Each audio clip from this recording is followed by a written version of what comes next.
Before there was Florence Pugh, there was Flossie Rose, a young but slightly basic teenager on YouTube in 2013 who expressed her interest in music through 11 public videos.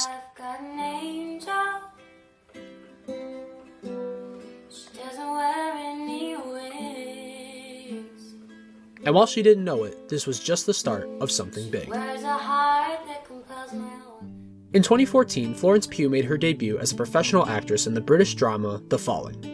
She was almost 18 years old at the time of filming, and the film, while performing low commercially, received praise regarding its study of female friendship and hysteria, and as a result, catapulted Pugh into the eyes of critics, who praised Pugh's performance as lively, charismatic, striking, and remarkable. Later that year, Pugh arrived on the awards circuit for her nominations for Best British Newcomer at the BFI London Film Festival, and Young British Irish Performer of the Year by the London Film Critics Circle. Her nominations, however, did not turn into awards. Pugh, eager to act, would continue to appear on screens, following The Falling with Paradise Lost, a collection of 3 short films that adapts the poem by John Milton for the modern age. Florence played the role of Eve, and starred alongside one of her siblings, Toby Sebastian, known for his role in Game of Thrones. In the spring of 2016, Pugh then appeared in ITV's detective series Marcella, playing Catherine, an unhappy teenage bride who Pugh described as having confusing or at least interesting motivations. She then appeared in the independent drama Lady Macbeth, which allowed her to win the British Independent Film Award for Best Performance by an Actress in a British Independent Film, and be nominated for the Rising Star Award at the BAFTAs in 2018. Florence would round out 2018 by starring in the American action thriller The Commuter, the Time's Up-inspired short film Leading Lady Parts, the TV series adaptation of The Little Drummer Girl, and TV movie King Lear for the BBC, historical drama Outlaw King, and British horror film Malevolent for Netflix, all of which either received critical or commercial success.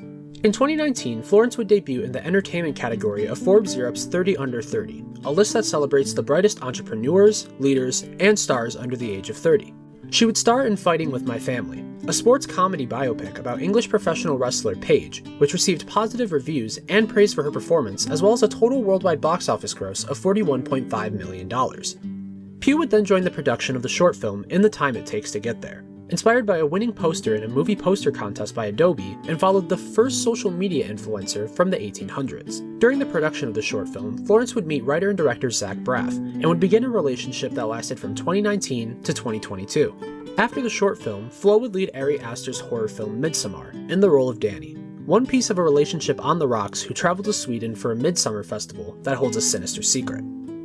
The film became a hit, earning $48 million on a $9 million budget, with critics praising the film as the best horror film of 2019 due to Aster's direction and Pugh's performance. Pugh would then conclude 2019 with her performance in Little Women, a Greta Gerwig-directed novel adaptation that would receive critical acclaim and gross $209 million against a $40 million budget. Pugh starred as the artist Amy March and her life from the age of 12 and into adulthood. Throughout 2019, Florence Pugh would prepare to make a leap into deeper recognition by general audiences when she started and wrapped production on Marvel Studios' Black Widow, in the role of Yelena Belova, a sister to Natasha Romanoff who eventually would take the Black Widow mantle in future Marvel shows and films. The film was originally scheduled to be released in theaters on May 1st, 2020. But 2020 was a year that left the entire industry in disarray due to the coronavirus pandemic, which led to shifts in how films would be produced and released, as well as how well they performed. Black Widow would be delayed, and Florence Pugh would limit her acting output. She wasn't completely out of the public eye during this time. She would appear in Father of the Bride Part 3-ish, a self-described mini-sequel to the Father of the Bride franchise that followed Pugh and the rest of the ensemble cast holding a family reunion over Zoom. The film was released in September on Netflix and its social media pages to benefit the World Central Kitchen, a charity that supported families as a result of the COVID-19 pandemic. It is unknown how the film performed on the streaming service. However, the short film garnered over 3.1 million views on YouTube. After appearing on that, Florence Pugh would enter production on Marvel Studios' Hawkeye, returning to the role of Yelena for the series. Florence would later join the cast of one of her first performances for a major movie studio since Black Widow, a film that was created from a screenplay that appeared on the 2019 Blacklist and resulted in a bidding war amongst 18 studios to acquire the project. That project being Don't Worry Darling, the newest project directed by Olivia Wilde. Originally, Pugh was set to play the part of Bunny, the best friend character in the film, but would swap places with Olivia Wilde and play the role of Alice, a young devoted housewife who realizes that the Victory Project isn't what it seems. Filming for the film began in October 2020 and wrapped in February 2021. 2021 saw only one film release starring Pugh, that being the previously discussed Black Widow. The The film would be a simultaneous release on Disney Plus and in theaters, and grossed only $379.8 million worldwide at the box office against a $200 million budget. Hawkeye would also finally release at the end of 2021, and praise arrived for her performance in both Marvel projects.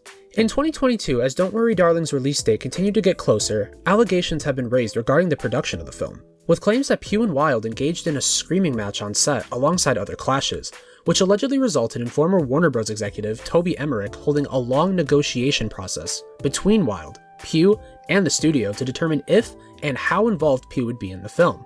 The alleged result of this was that Pugh would limit the amount of promotion for the film. However, Pugh's commitments to filming Dune Part 2 would be another reason for her limits on promoting the film. The film was released to mixed reviews. However, there was a lot of praise regarding Pugh's performance. Pugh will end the year with The Wonder for Netflix and DreamWorks' Puss in Boots: The Last Wish, voice acting in the role of Goldilocks. 32 award wins, 73 nominations, and counting. Florence Pugh has captivated the world through over 20 projects, with many more in the pipeline. When people ask the question, what makes an icon? There are only so many who fit the bill, and Florence Pugh has proved that she has the heart and the talent to be an icon.